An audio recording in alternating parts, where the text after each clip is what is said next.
Welcome to another free first hour episode of the Higher Side Chats. I know we want to get into the action, but I have to ask that you help me armor us up a bit for the bumpy road ahead. Because I bring you the first hour of this show without unrelated ad nonsense as a proof of concept. And if you value it, then come over to THC Plus for the $8 a month and hear the full 2-hour interviews as they were designed to be and as you would enjoy them most. Go to thehighersidechats.com or just click the link in the show notes to get started, and within a minute you'll be plugging in your new Plus Show RSS feed into a hopefully decentralized podcasting 2.0 supported app. Feed the things you want to grow and starve the things that gotta go, and we will reach the promised land. Think about that and enjoy the show.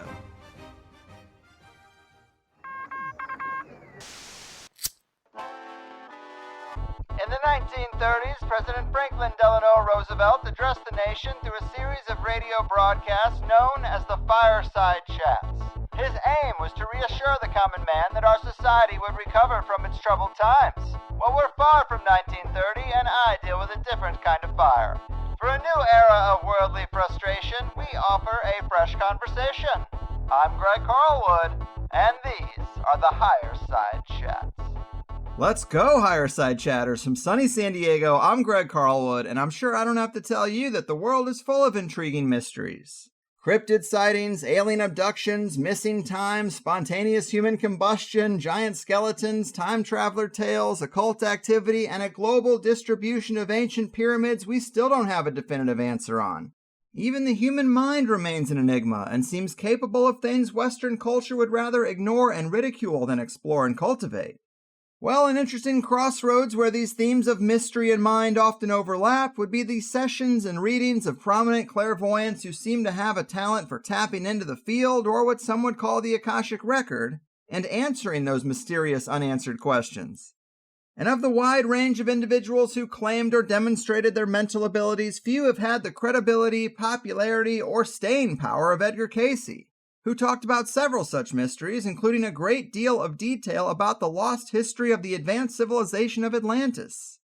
Personally, I had barely scratched the surface of what Edgar Cayce had to say about Atlantis and the lost chapters of the human story, until I read the aptly titled book Edgar Cayce's Atlantis by Dr. Greg Little, his wife Dr. Laura Little, and John Van Auken.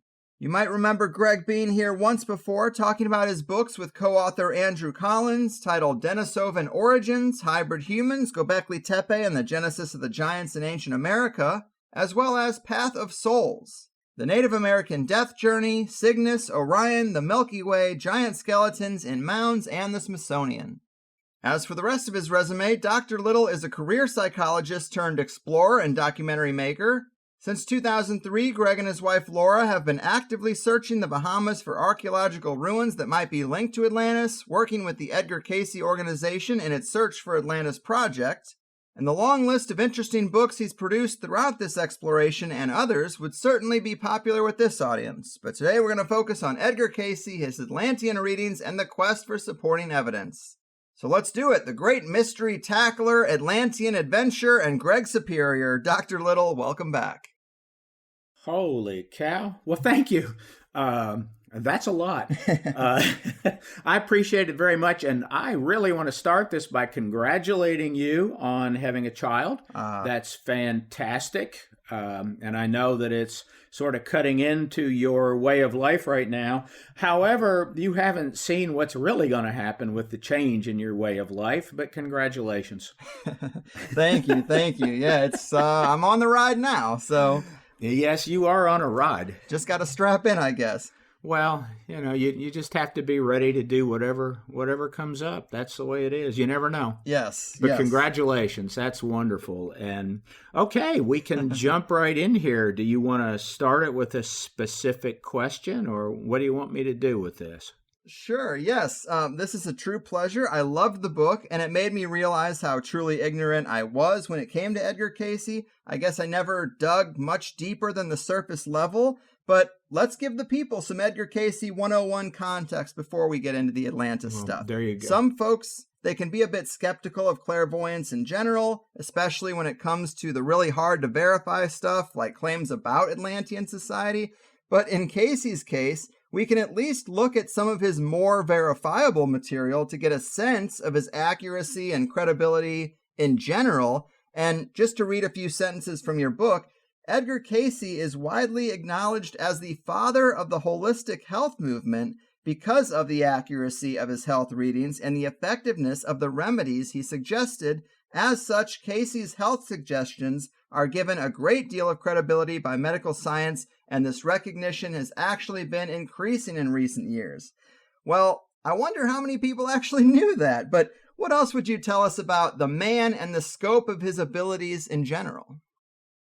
Okay, well, first of all, let me tell you where that statement comes from. The Journal of the American Medical Association, JAMA, J-A-M-A, in an editorial that they wrote on a series of articles about holistic health, what works and what doesn't, they dubbed Cayce the father of holistic health in the United States. And the reason is there are many, many professionals, not just psychologists like me or mental health people or nurses, but there are loads of physicians that are in the Cayce organization that have taken an interest in Edgar Cayce's readings really for many, many decades. And they conducted research by following up on Cayce's suggestions to various people for remedies for various health disorders. So they followed up, they actually contacted a lot of the people who had tried Cayce's remedies, and they found that he's basically around anywhere between 84 to 88% accurate. That does not mean that it's 12 to 16% that is wrong or false. It simply meant that on those they could follow up on, he was pretty darn accurate, roughly 88% accurate. So his health readings are only one area. Health readings and Atlantis don't seem to mix. But it all came from a clairvoyant. He really was a clairvoyant.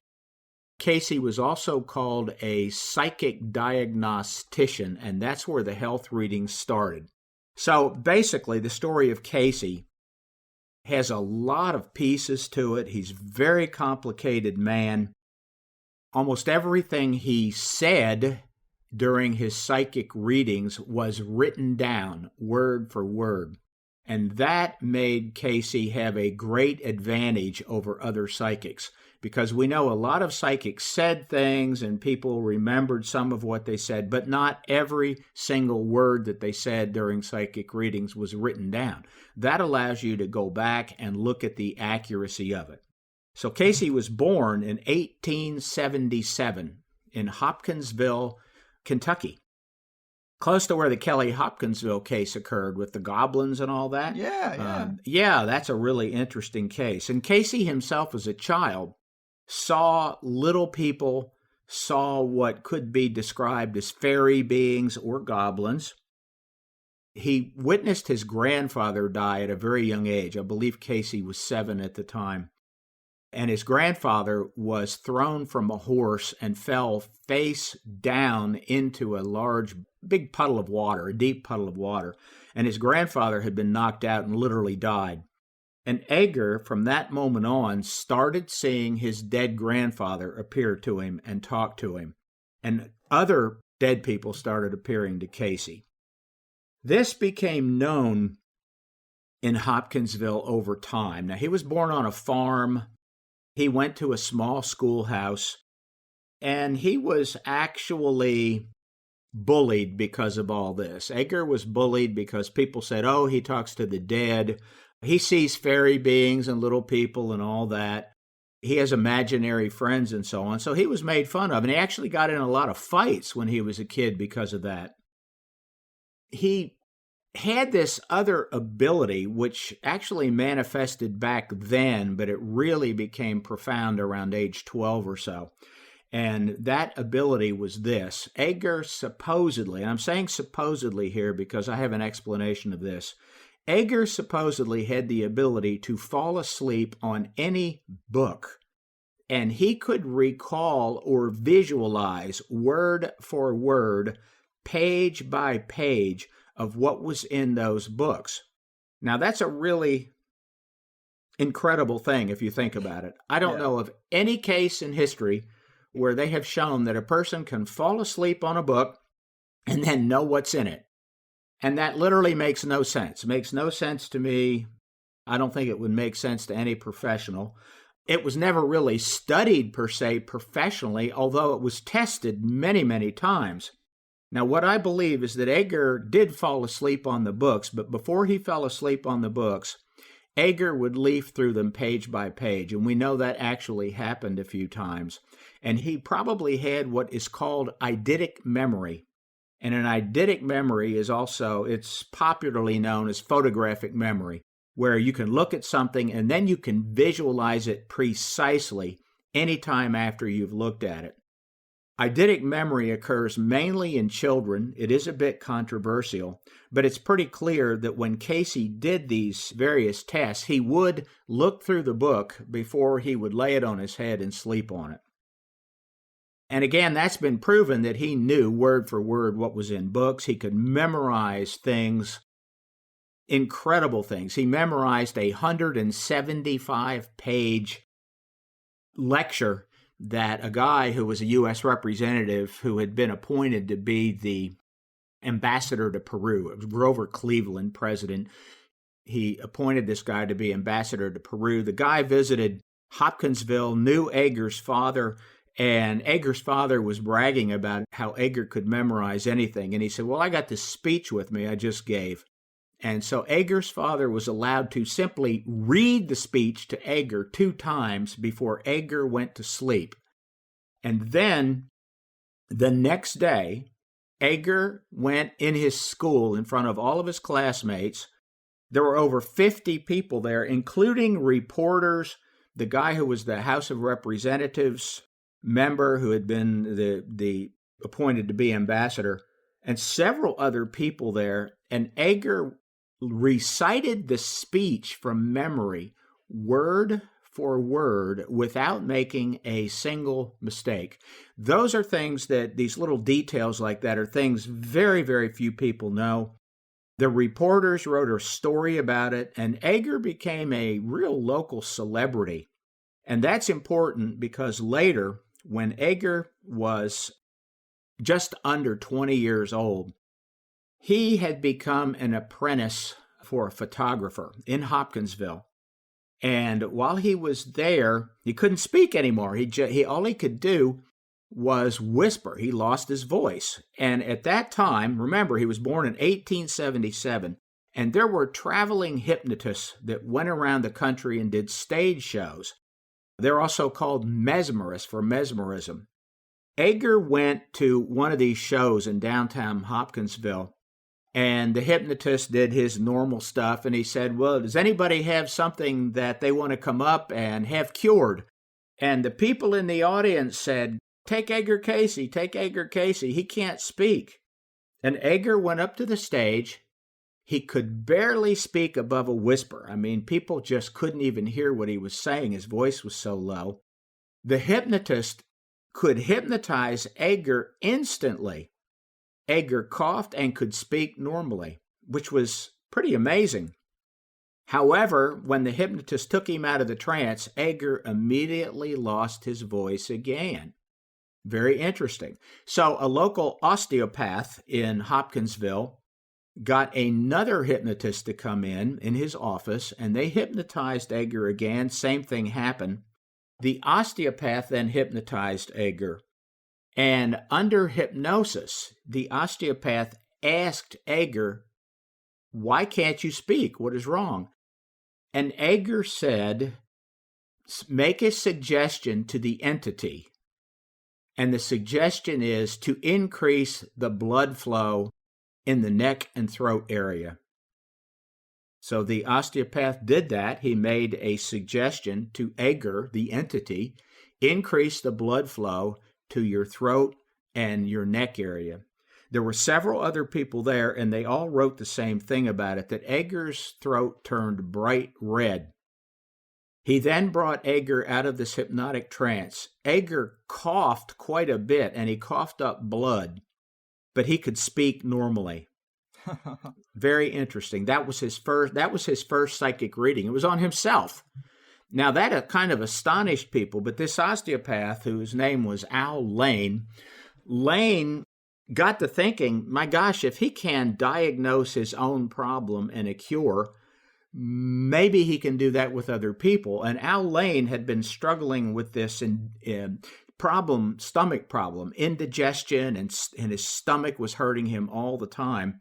And he had tried everything medically and nothing seemed to work. So he hypnotized Edgar and he asked Edgar what was wrong with him and what he could do. And just like he did with himself, Edgar said that the entity, that means that Lane himself, needed to do certain things. And they were pretty simple. And Al Lane followed the advice and was healed. He never had this stomach ailment again. That was the start of Cayce's psychic readings.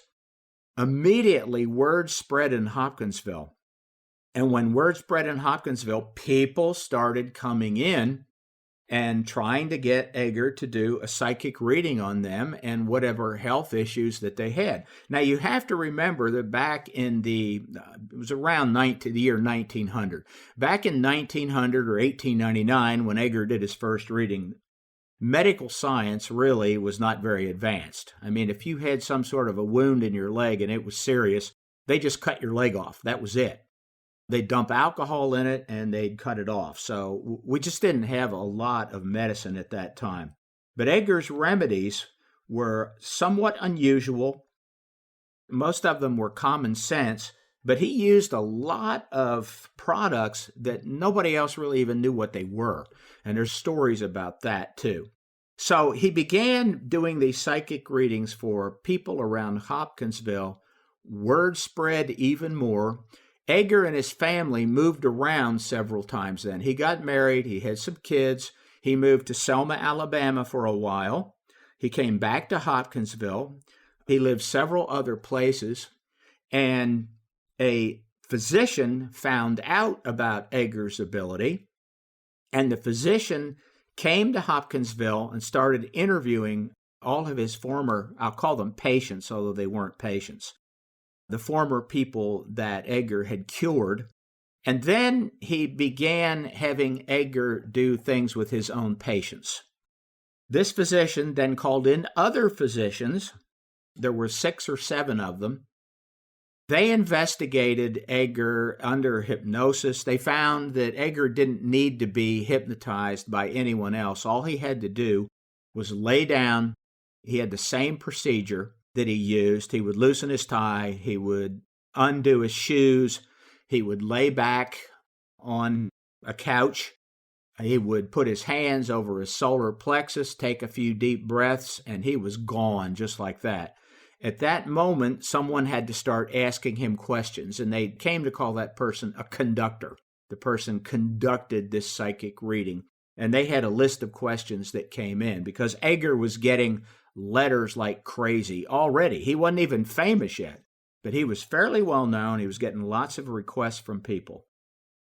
So the physicians decided this is incredible. One of them wrote up a rather long paper, and he presented it at a conference at Caltech in California. There were a couple of other physicians that got extremely interested in this presentation. And another one said, hey, I would like to present this paper at a conference next month in Harvard, at a medical conference. So the guy said, sure, go ahead. He presented this paper at Harvard University, and the New York Times happened to be at the presentation, as were other newspapers. And the next day, there were these newspaper articles that said, illiterate man becomes doctor under hypnosis. And that is how it started. Other newspapers started writing articles about Edgar, and suddenly he was getting bags of mail every day from people all over the country. Now, this was between roughly the year 1899 and 1923 or so. So Edgar did nothing but health readings from roughly 1899 to 1923. and did loads of health readings. There are in the organization, the ARE, which is the Association for Research and Enlightenment in Virginia Beach, there are copies of all these health readings in a couple 100,000 pages. There are just under 15,000 of these health readings are written up and available. They're all online, too. They're online in a searchable database for members of the ARE, so that makes it real easy to do research on Cayce's health readings. But in 1923, something else happened, and that is a particular man asked Edgar and his family to come up to Dayton, Ohio. And the guy said, I want to pay you to come up here. I want you to spend a couple weeks with us, and I have a lot of questions I want to ask you.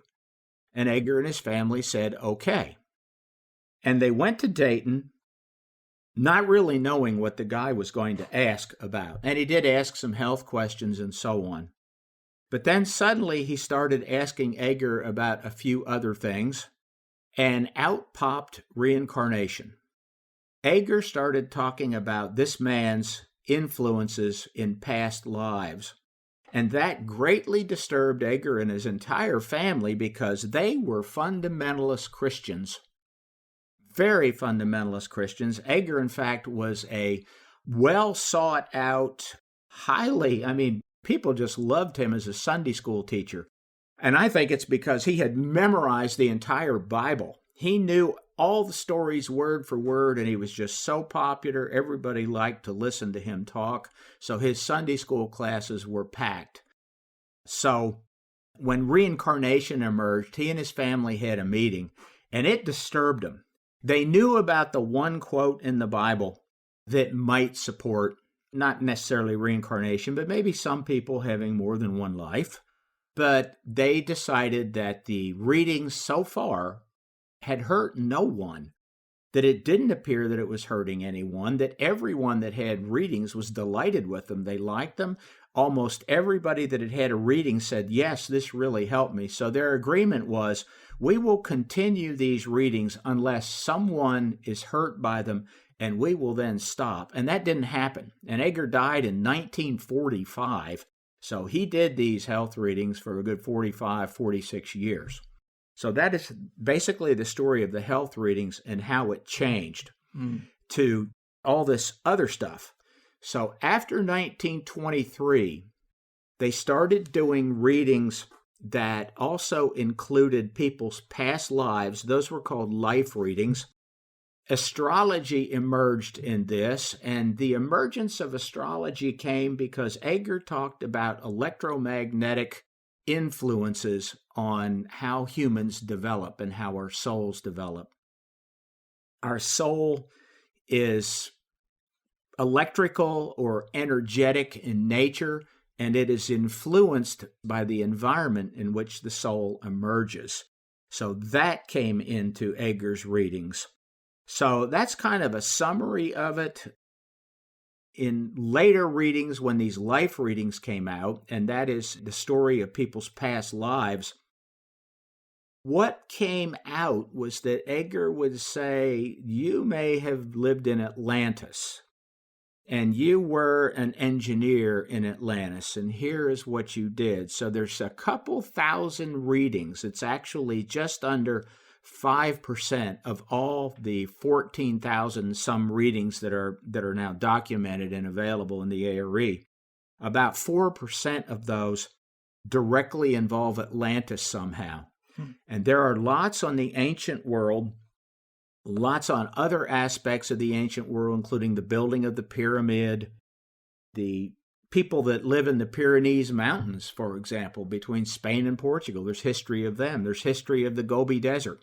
He talks a lot about the emergence of man and when the first thoroughly modern humans emerged. Oh, by the way, Edgar said the first thoroughly modern humans emerged around 200,000 BC or 210,000 BC. And he said that in the 1930s. And of course, in the 1930s, nobody thought that the first modern humans emerged 200 and some thousand years ago.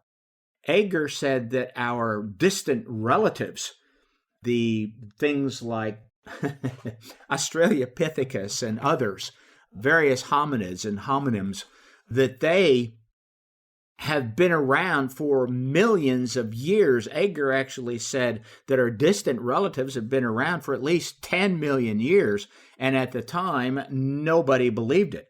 Edgar also said that people had been in the Americas for at least 50,000 years, and of course, nobody believed that. And now we know that's true. There were people in the Americas at least 50,000 years ago, and it's probably far earlier than that. So that's a summary of it. That's how Atlantis emerged in it. Lots of specifics about it. In the 1940s, the ARE members made an attempt to start finding Atlantis. Edgar made a prediction, and this was in the 1930s, that a portion of Atlantis would rise in the Bahamas, and it would occur in 1968 or he said 1968 and 1969. And he said that if a survey was taken near the island of Bimini in the Gulf Stream and you go south, you would find evidence of this ancient civilization. But he didn't say that all of Atlantis was in the Bahamas. Cayce said Atlantis is an island empire that extended all the way from the Straits of Gibraltar into the Bahamas and the whole Caribbean that all the islands were part of. And of course, the islands were much bigger in 10,000 BC when Atlantis supposedly disappeared. And some of the Atlanteans also were in the Yucatan Peninsula, parts of Mexico, and in parts of South America. So that's a summary of it. We got involved in the search for Atlantis around 2002 or so, and that really wasn't something that I had planned to do. That just kind of happened like things do. So that's my summary, and you tell me where you want me to take it from there. I know I talk a lot. It's all good. That was a great breakdown of what made the man so special and his backstory. You hit all the points I had taken from the book that I found interesting, except that also apparently this trance state was a bit dangerous for him. I guess on at least one occasion, he was sort of stuck in that state for something like 3 days, I believe, which is pretty wild. Well, another thing, I never told you why he stopped allowing the doctors to investigate him. And that's a story most people don't know. Edgar got furious with all these doctors that were investigating him. You know, they'd crowd around him, put him under hypnosis, and then they would test him. Is this guy faking, is what they were thinking. And so they would stick needles in him. In one case, they stuck knitting needles through his mouth out the side of his throat. Edgar didn't appreciate that, but he never moved. The pain didn't come till after he woke up. But they stuck needles through his fingers and in his hands, and the final straw, this is a true story, the final straw for Edgar and his family came when a physician was just convinced that Edgar has to be faking, and he took a pair of pliers and he ripped off Edgar's thumbnail. Oh my God. And Edgar was laying there in his hypnotic trance, didn't feel it at all, but when they woke him up, he screamed. He immediately needed medical attention because it was bleeding pretty badly, and that was it. They never saw another physician after that. Wow. To be studied by them. He did work with some after that, but not to be studied by them. He was working with physicians to help their patients. But yes, it was dangerous. They had to wake him up when he was at the end of his talking. He would say, "We're done for now," or "We are through for the moment." And that was the clue that they needed to wake him up. If he didn't have a conductor, sometimes he'd just fall asleep. If there was no one there, he'd go into self-induced trance and he would fall asleep. And yes, he might stay asleep for days after that. Man. So yeah, that's the story. I like it. It's pretty weird. It is. And to get more into the Atlantis stuff, as you mentioned, he did these readings for people who he realized had previous lives as Atlanteans in some cases. And he also gave a detailed history of the empire, talked about the technology and several really out there things I wasn't expecting. And there are some really interesting details about Atlantean history and society. Help people get a sense of how these things were described. What was Atlantis like, and how different was it really? Well, Atlantis was for the time. Okay, so let's give you a time frame. If you know about Plato's Atlantis, Plato tells the story of Atlantis at its ending. And Plato gave a date of roughly 9,600 BC.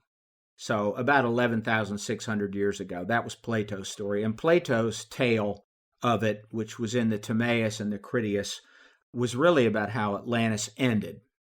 That's what it was about. Edgar Cayce's story talked about how Atlantis ended, but it also talked about how Atlantis began and all the phases it went through. So that's the big difference here. The ending of Atlantis, Cayce's story, is real similar to Plato's, although it does have more detail in it.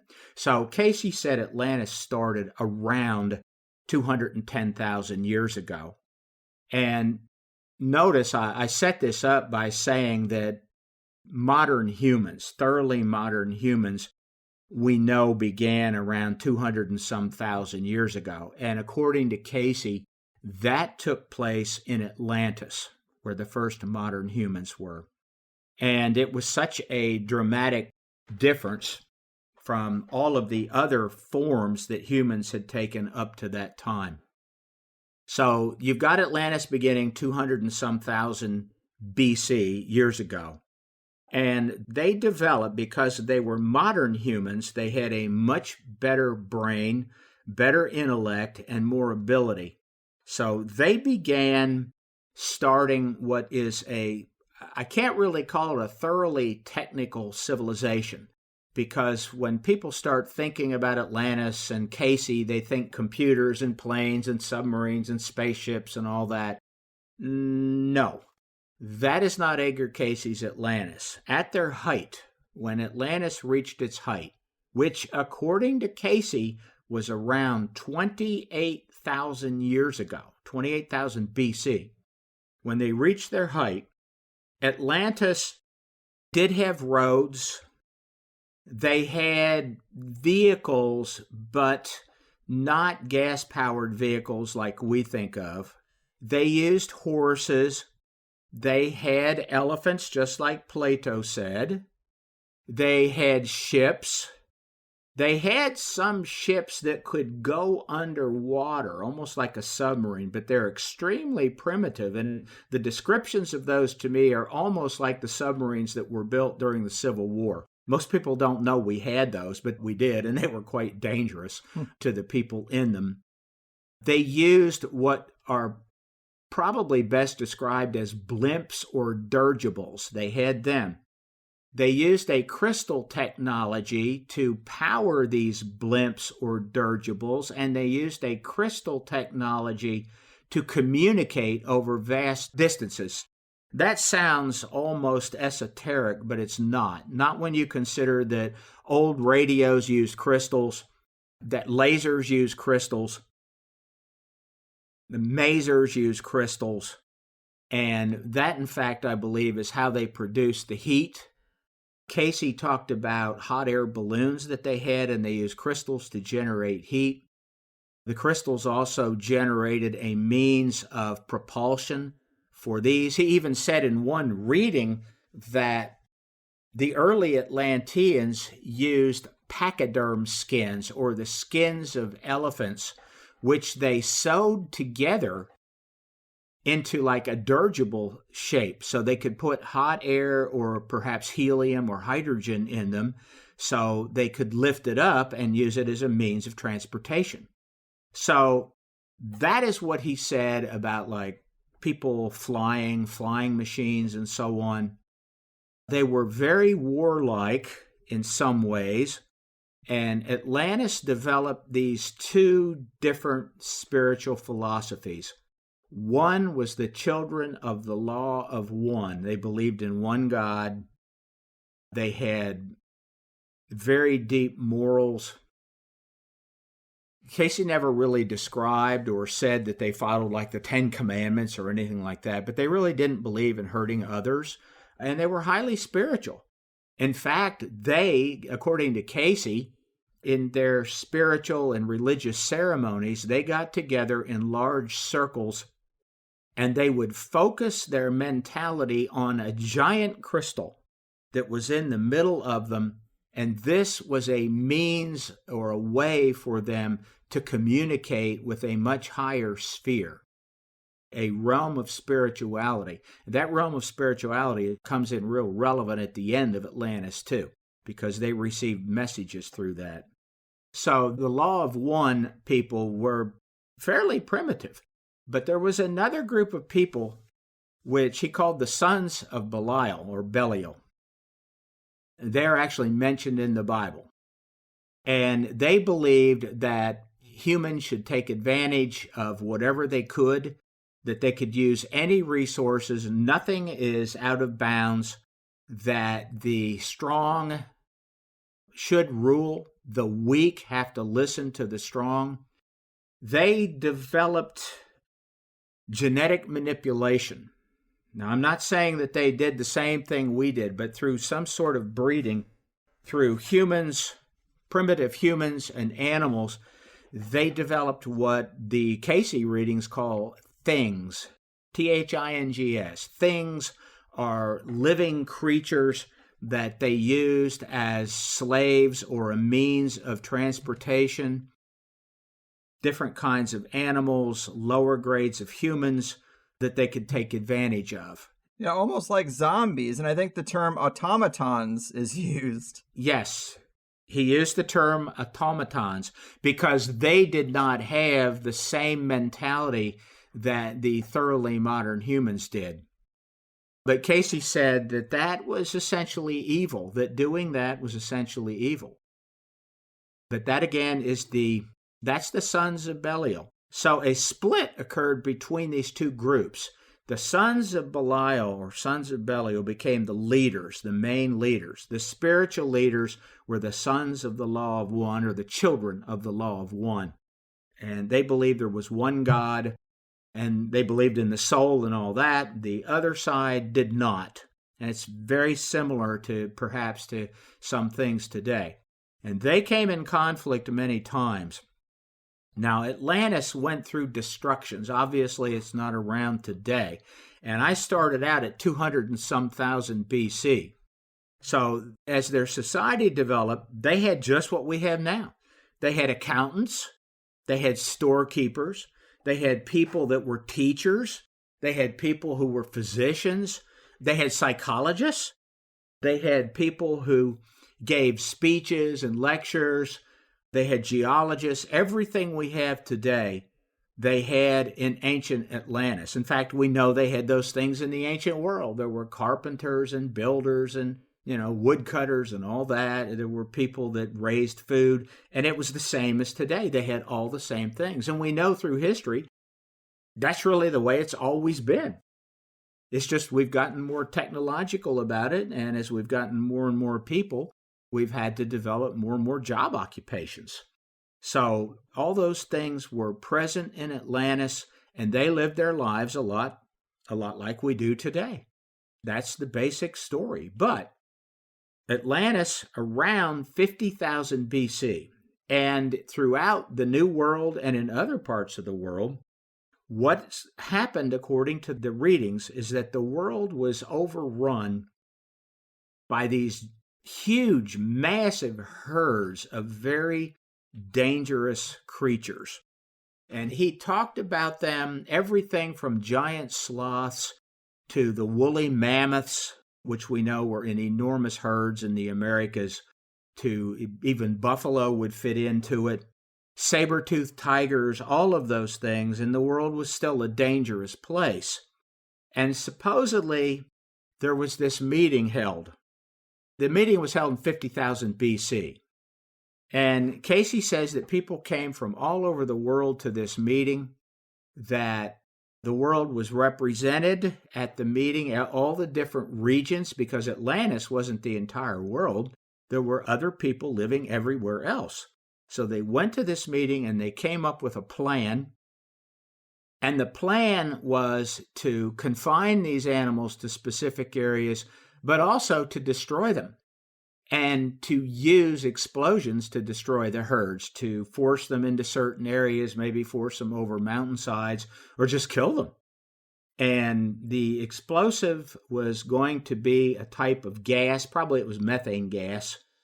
He mentioned specifically that the gas pockets were mainly in the Gulf of Mexico and the eastern coast of the United States around the Atlantic. Now, that's weird. When I read all that, when I read that years ago, I thought, oh my God, that's just so bizarre. I just can't believe it. Yeah. It's beyond, it's just bizarre.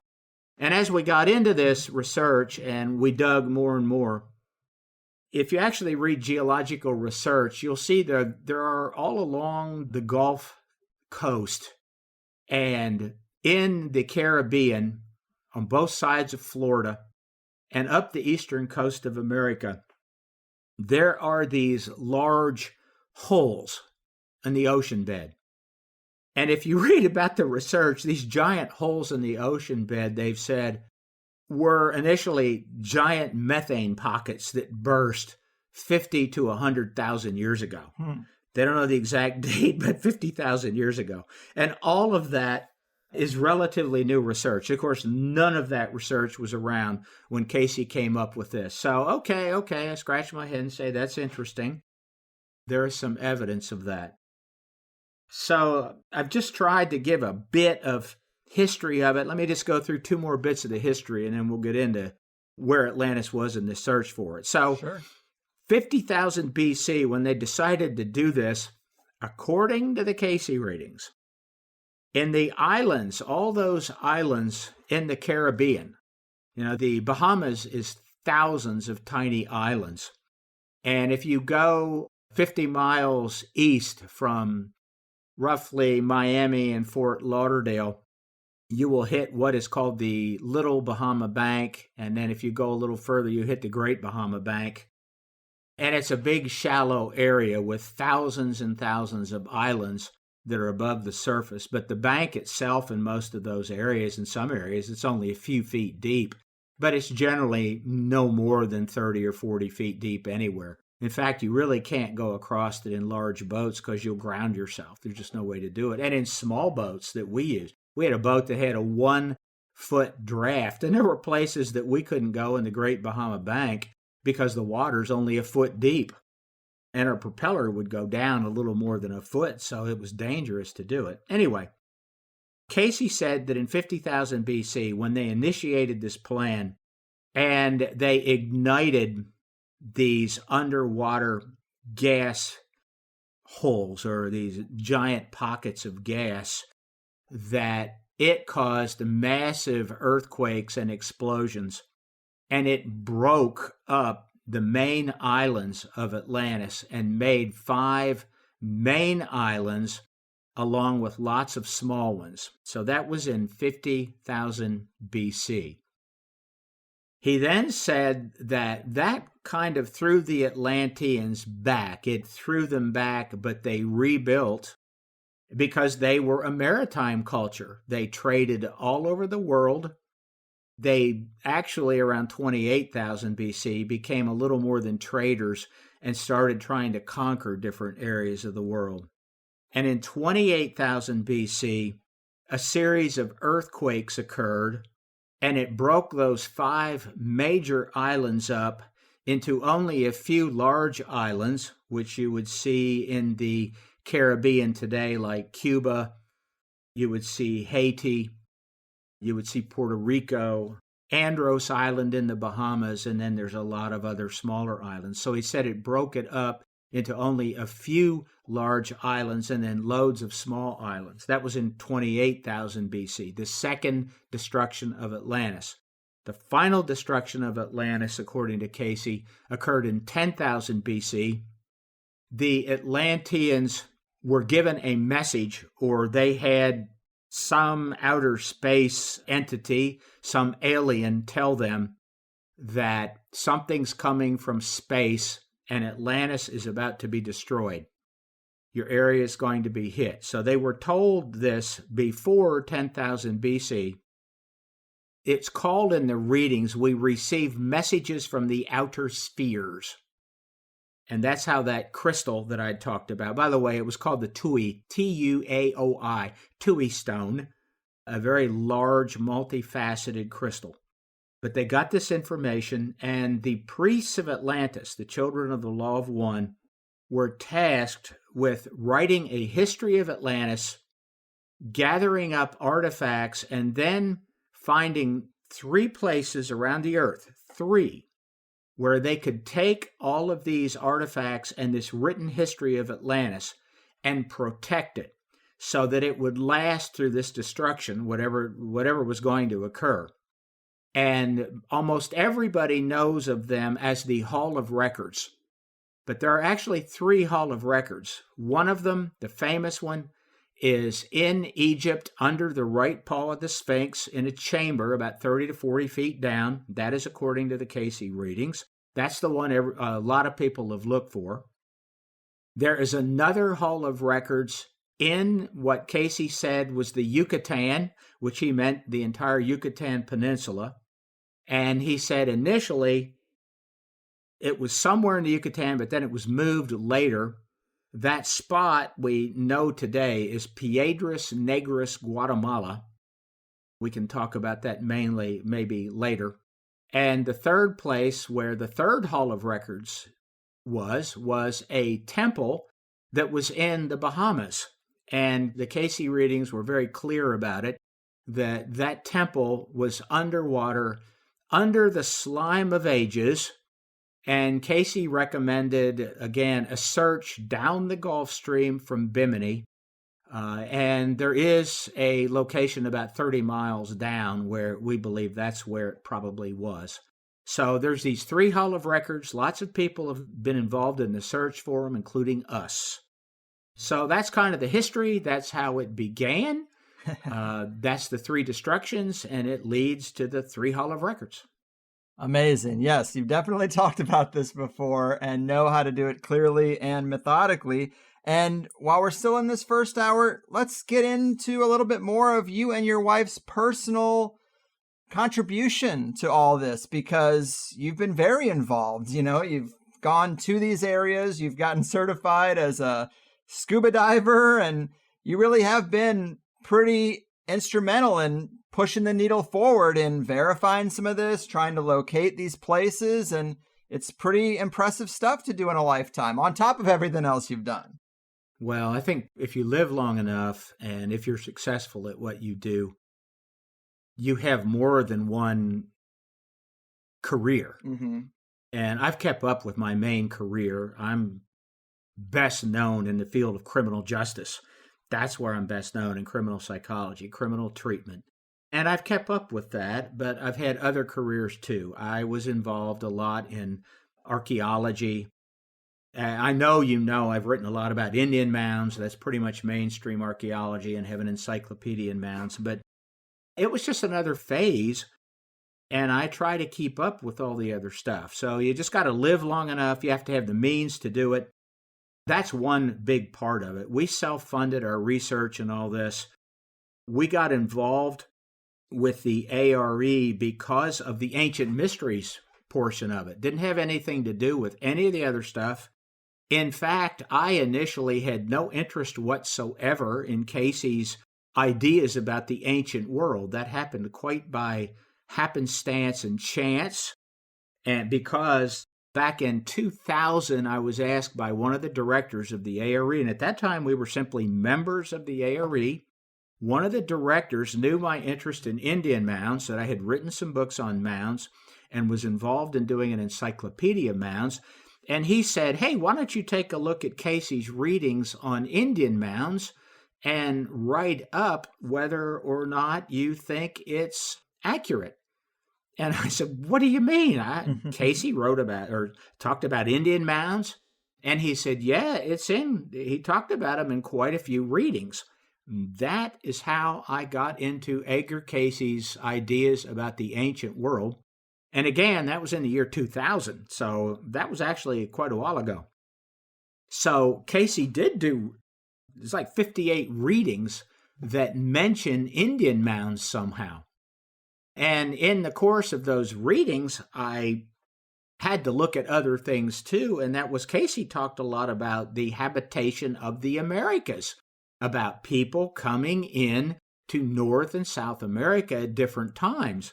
And he was giving these readings in the 1930s when mainstream archaeology's entire idea, their truth, was that the Americas became inhabited around 9600 BC when hordes of nomads came in at the end of the last ice age from Siberia. And within a few thousand years, those hordes of nomads occupied all of North America, Central America, and South America. That was what mainstream archaeology said. And Edgar Cayce, while he said lots of people came in around 10,000 BC, he gave these alternative histories of all these other migrations into the Americas. And that was astonishing to me. And he talked about how the Vikings had come in and how they made occupations in Canada. And at the time, it was not accepted back then that the Vikings actually had reached the Americas. It was suggested and believed by the Norse that the Vikings had gotten here, but mainstream archaeology certainly didn't accept it. So I looked into Cayce's mound stuff, and that led to us getting involved in all of his ancient mystery stuff.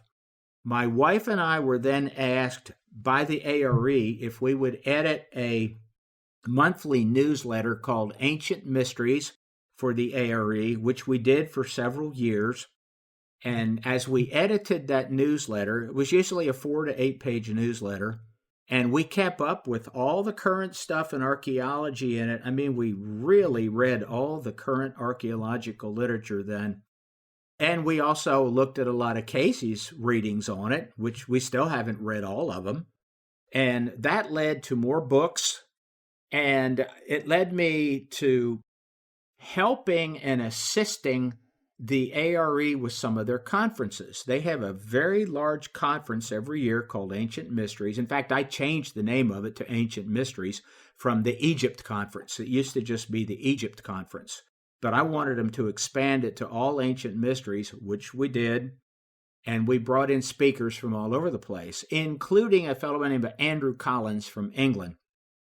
And Andrew had written a book on Atlantis, and in that book, he had several pictures that he showed at the conference of these areas in the Bahamas where things had supposedly been found by pilots. One of them is a gigantic triple ring stone circle in shallow water in the Bahamas.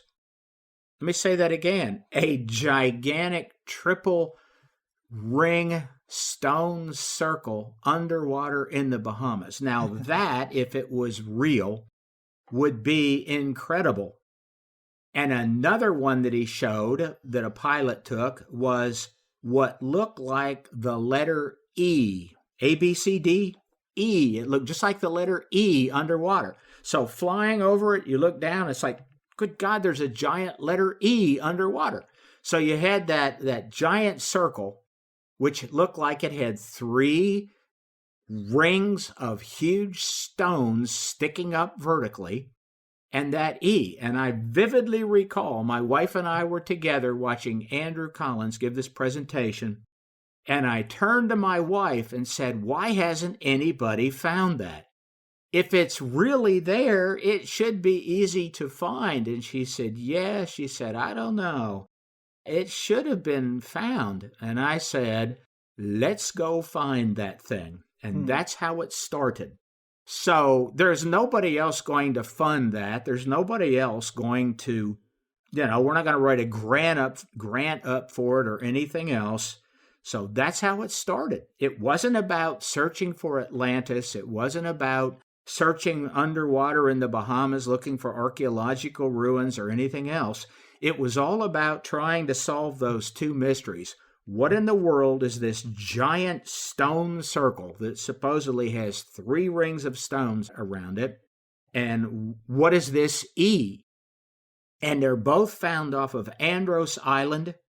It took us a while, and I found out at that time how poor research had been up to then by people trying to find these. I did find that someone had spent $30,000 flying around Andros Island everywhere, in the island, in the estuaries of the island. Now, Andros is the largest of the Bahama Islands. It's 104 miles long, 30 miles wide. But when the tide is high, it has tidal flows all over the place. So it cuts the island into literally hundreds of other islands. Almost nobody goes to Andros. It's not a tourist destination, and it's almost totally uninhabited and unexplored. It is a mystery, and we just got fascinated with Andros. But that's how it started. It took us a while to get together the logistics, which we pulled together. I really dislike scuba diving intensely. That's bizarre. And the only reason I got certified in scuba diving was for all this. I realized I may have to scuba dive to really see all this, to get down and look at it. So that is why I got certified to scuba dive, not realizing that within a couple years after that, I would do about 200 dives alone dives, looking at sites all over the place in the Bahamas. But that's how it started. It was an accident. It takes a few minutes to explain what happened and how we really got into all of it. Do you want me to go ahead with that? Yeah, let's call that the first hour right there. And I guess I just want to fire off a quick one to you and ask, has there ever been a person before or since Edgar Cayce that you think could come close to his abilities or accuracies, or was he truly unique?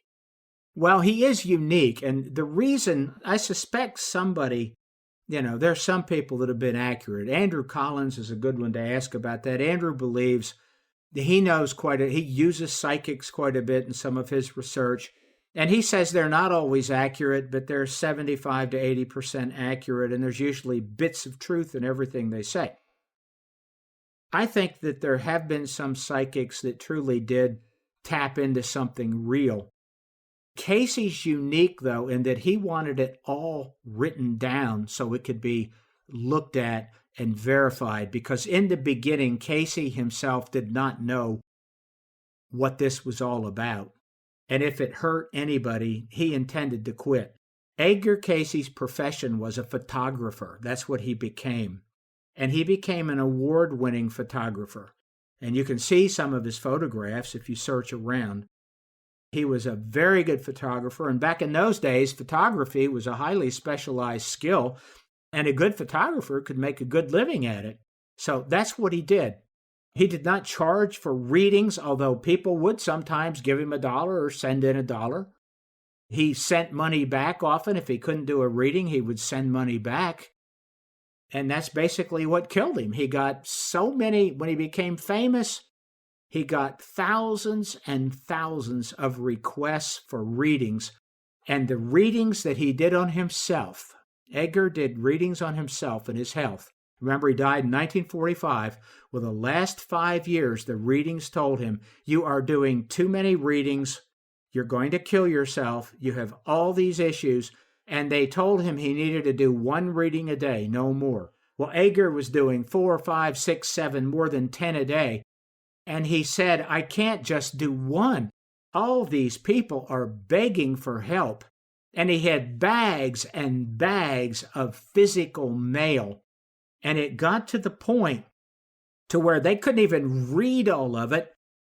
Edgar would reach his hand down into the bag, and he would just feel around. And if a letter felt important, he would pull it out. And that's how he sometimes, toward the end in particular, chose what reading he would give. Almost randomly, but strictly through intuition. But yes, he was unique in that he combined all these things, and there is a lot of evidence, scientific evidence, validating it. I can take a psychic like Emanuel Swedenborg, who I've written about. There is an element in all this, in all psychics, I call the trickster element. Yeah. The trickster Carl Jung talked about. And the trickster is a Native American creature that is there to create chaos. But a trickster also gives truth. So you're always balancing between what is true and what is misleading you. And I think the same thing has happened in all this Atlantis research. I can forgive the skeptics out there who have actually lied about what is found there, because most of the skeptics believe in the mainstream, and the mainstream says Atlantis could not have existed. None of this could have really happened. Therefore, it did not happen. And therefore, any research claiming it's true has to be fraudulent. That is their belief system, and that's what they're going with. It's all about beliefs there. Everything in this is about beliefs. Very few people are being driven by what the facts are or what the research shows. So we try and do that. I can say quite honestly, nothing that we have found that dates to Atlantis, which would be one area, is definitive. We can't definitively prove Atlantis existed. It has been definitively proven that people were in the Americas when Edgar Cayce said they were, and lots of other things Cayce said have been definitively proven, but none of that means that Edgar Cayce's stuff is true. Right. So there you go. The mystery continues. And yes. Man, I had a lot of fun. You definitely know your stuff, and you're in so many different areas that I'm also interested in, so it's always fun to talk to you. I saw the title and the description of this new book coming out next year, and I really, really am excited to be able to talk to you about that when the time is right. Sounds definitely right up our alley around here. In the meantime, are there any links or info you'd like to leave people with in terms of following up or checking out any of your other work? Well, I can be found on apmagazine.info. Otherwise, I'm on Twitter, I'm on Facebook, or Google my full name, Gregory L. Stick that initial in Little, Gregory L. Little, and you can find me pretty quickly that way. I'll pop right up. Yes, there's too many Greg Littles out there, I discovered. Yes, there are. Well, if you just put Greg Little in, you'll find a football player. Yes. For some reason, any football player, even though they play only 1 or 2 years, you'll find them always at the top. But if you put in my full name, I'll pop up and you'll see me right away. Yes. My picture will be there, little knowledge bars there. Right on. Well, I'll definitely put the L initial in the title here just to keep people reminded, because we don't want some NFL player cramping your style. But this has been a lot of fun, a real pleasure. I'm glad we could talk again, and I look forward to next time. But in the meantime, do take care and best of luck out there. Thank you, and you have fun with a new baby, man. Appreciate that. And boom goes the dynamite, good people. How about it? Definitely has to be an unexpected subject matter today, right? It was even unexpected for me, because I initially got in touch with Dr. Little to ask him about coming on to talk about his books, Grand Illusions, The Spectral Reality Underlying Sexual UFO Abductions, Crashed Saucers, Afterlife Experiences, Sacred Ancient Ritual Sites and Other Enigmas, and Light Quest, Your Guide to Seeing and Interacting with UFOs, Mysterious Lights, and Plasma Intelligences, as well as The Archetype Experience, Resolving the UFO Mystery and the Riddle of Biblical Prophecy using Jung's concept of synchronicity. If you remember, we got into this territory a little bit last time, but these 3 books, the holy trinity of Greg Little's paranormal repertoire, is kind of what I wanted to talk about. And he told me he's trying not to wade too far into paranormal territory until his new book comes out this summer, which is going to be called Origins of the Gods, Cayce Cave, Skinwalkers, and Contact with Transdimensional Intelligences. You know, I'm giddy just thinking about it, but the Cayce Atlantis stuff was what he had left in the tank, and I thought, sure, why not? And I'm glad we did it, because I didn't even know a third of what I learned getting ready for this.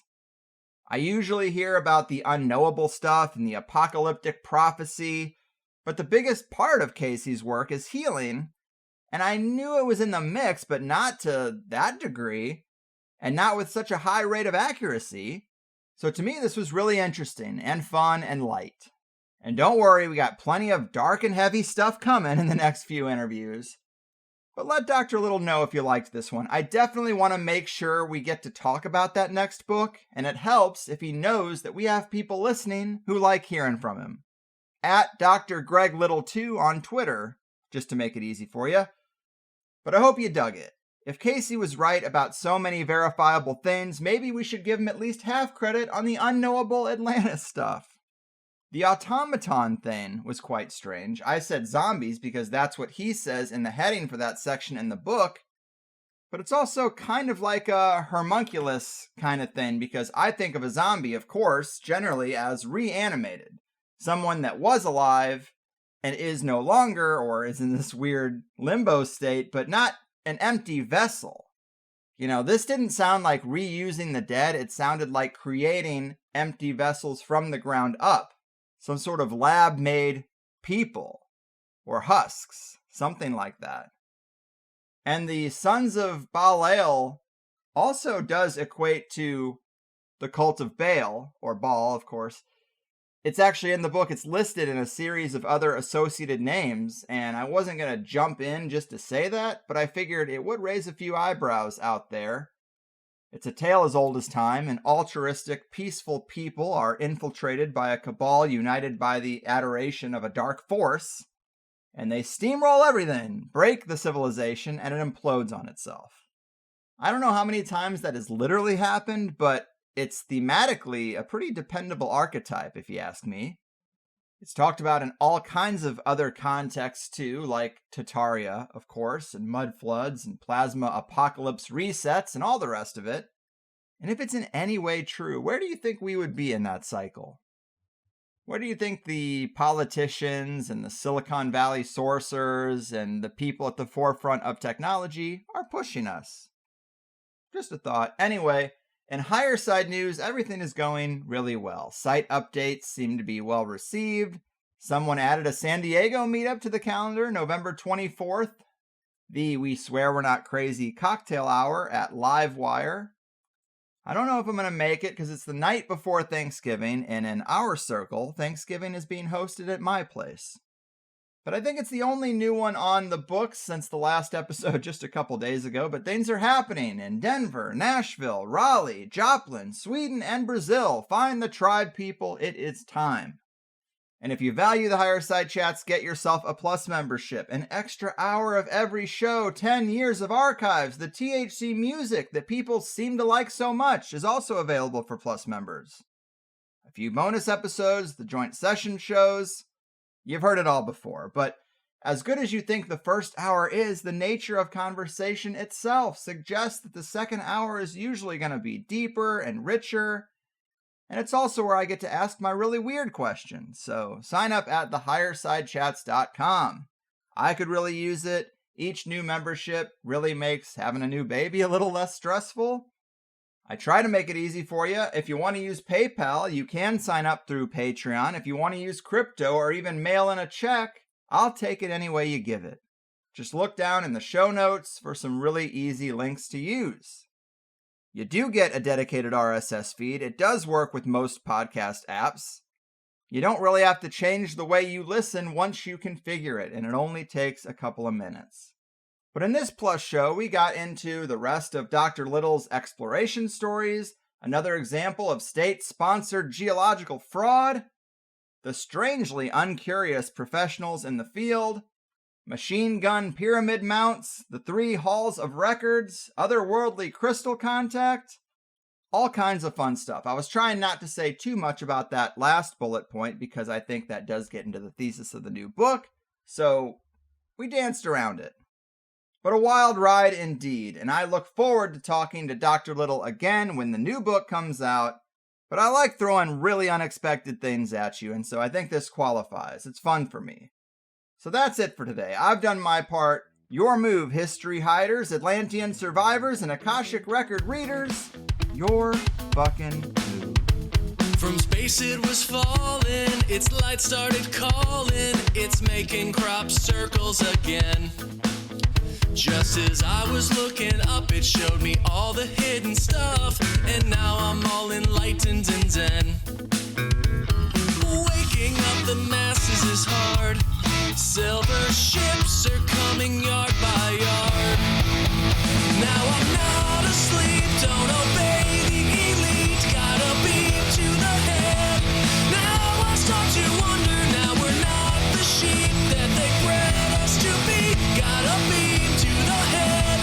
Now we start to wonder, now we start to wonder.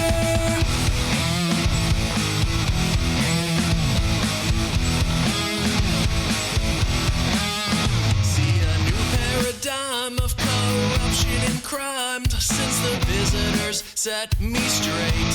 I encourage you to go when you see the saucers glow. One by one we'll all end up awake. Enlightening the masses is hard. Silver ships are coming yard by yard. Now we're not asleep, don't obey the elite. Got a beam to the head. Now we start to wonder, no we're not the sheep that they bred us to be. Got a beam to the head. Now we start to wonder, now we start to wonder, now we start to wonder, now we start to wonder.